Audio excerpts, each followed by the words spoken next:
Hello everyone and welcome to this video. We're gonna be breaking down the steps that we follow in order to install and connect your Mailjet Action Automation for workflows. This tool is gonna help you automate actions directly from your workflow for your Mailjet account. Let me show you how to set it up.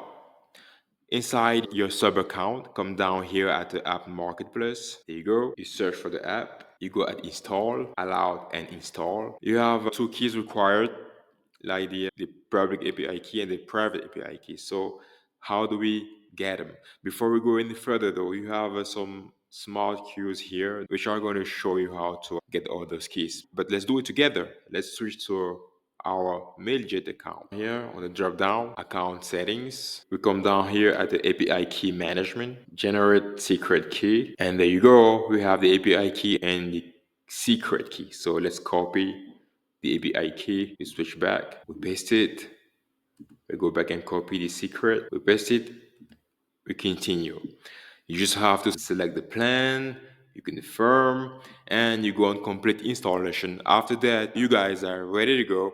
The tool is already installed within your Mailjet account, and you guys are ready to execute actions directly from your workflow for your Mailjet account.